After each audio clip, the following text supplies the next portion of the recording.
Austin Rivers recently addressed a heated exchange with Hong, a co-host on the To The Baha podcast, which features former NBA players Theo Pinson, Raymond Phelps, Charlie Villanueva, and Deron Williams.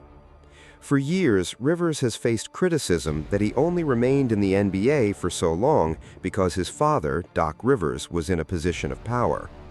While Rivers acknowledges that he had opportunities others didn't, he maintains that he was a productive player who earned his spot by providing instant offense off the bench.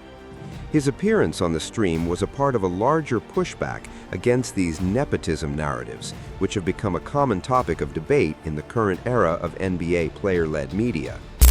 Oh man, like what happened with this Austin Rivers debate, man? He was talking some shit. I saw the lefty float, but Let me start off by saying I probably should have talked to him that way. Okay, respect. He did walk in and say, "Where's the butterball?" So I'm like, all right, fuck this. Like, Oh, he called you a butterball? that's how it started off. He didn't plan for that. That's what it was. Yeah. He had a scouting report like, I'm gonna go this, I'm gonna do this. Range No, bait. but- Butterball shit fucked him up. Like, Butterball is oh, crazy. So, like, full discretion. I walked Okay. in the studio, my man listening to DMX, bopping his head like, on David. I'm like, oh, okay, this shit about to be real. He's like, Okay. yeah, I'm about to destroy this dude, bro. I think he called me a nigga. I think I'm going to sit. I think I heard it too. There you go. He's like, I'm about to get at this dude. I'm like, all right, cool. So I was hyped. So he gets on, hits him with the butterball shit. The scouting report went out the window. I just talked some shit with Theo, because he said Draymond Green is the luckiest guy, and I'm like, the NBA is situational based. It's an opportunity league. Your father being the GM and making decisions, and also being the coach, bringing you there, you're just as lucky as him. Where I was wrong is that he deserved his 35. It was the fact that when he was averaging 6 points, shooting 38% from the field, they traded a second round pick and like 3 players for him. That's where you got lucky, is that your dad believed in you and brought you over. That was my point, and I didn't articulate that well because I was fucking just seeing red. Got you. So you don't think he deserved could have got that somewhere else or not? Yeah. I don't know if he would have got the same opportunity as someone that believed in him, because you got to think, if you're 3 years in the league and you're shooting 38% and you're averaging 6 points, is someone going to give you the opportunity and give you 20 minutes to play free? You make a couple mistakes, they yank your league. Straight to the Baha. They got a guy in their show, I don't know his name, but I had gotten into it with him. He was questioning me and my numbers and how I got paid this, and that. What people got to understand is why I went so hard at him, why I had to put him in his place. It wasn't even because of the insults he tried to throw at me personally. It was the overall dynamic of people disrespecting and not having enough equity in player sweat. I'm gonna say that again. There is not enough equity in player sweat, specifically role players. Understanding that stats do not tell everything and that impact can be felt without having these numbers. Jose Alvarado, if you took his numbers on this season, on this series, he's probably averaging 5 points, 6 points, 7 points, but he's been impactful. He's helped them win games. Last night, Jose Alvarado was huge on both sides of the floor, but he hit big shots, made some key plays down the stretch.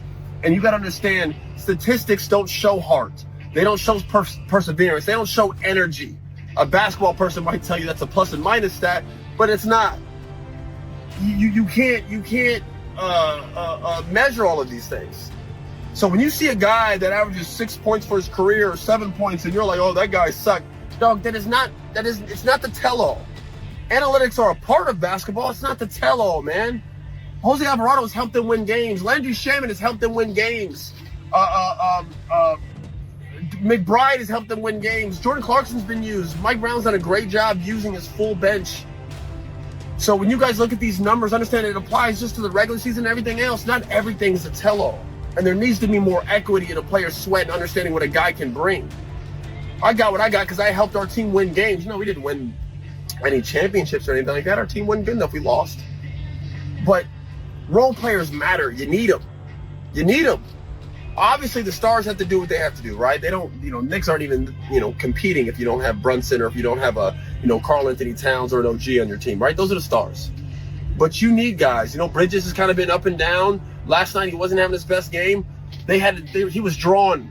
Mike Brown was using his bench. Shaman, Clarkson, this guy, McBride, somebody. Who calls? Who calls it? Jose Alvarado. Again, he's had another game in this playoff run that he's helped them win games. And they all have had their moments. And that's why knowing your role and being ready for it can matter. It can matter. It can matter, bro. You have to be willing to sit 100+ fucking minutes on the bench to be impactful for possibly just 10. He played 15 last night. The other game, he played 10. He's been impactful in them. Be impactful in your 10 before you start crying about wanting 30. I'm glad Austin Rivers made that point. Looking at Mikal Bridges, people forget that he averaged 26 points per game for the Brooklyn Nets during the 2022-23 season, while shooting efficiently across the board. He's a role player now, but he's already shown he can be a primary option when given the opportunity. That's why Austin's argument makes sense. Not every great player is defined by scoring. Some players are valuable because they defend, rebound, and fit alongside stars without needing the ball all the time. Basketball isn't just about putting together the highest scores. It's about finding players whose games complement each other. A good example is Allen Iverson's finals team. Those role players weren't big scorers, but they embraced their jobs and helped maximize what Iverson did best. That's why fit matters just as much as talent. As for Austin Rivers, people can debate whether being Doc Rivers' son helped him get opportunities, but he still had to prove he belonged in the NBA.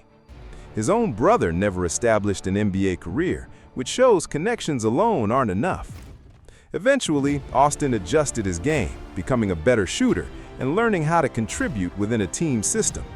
That's the same path players like Lou Williams and Jamal Crawford took while thriving in different roles throughout their careers.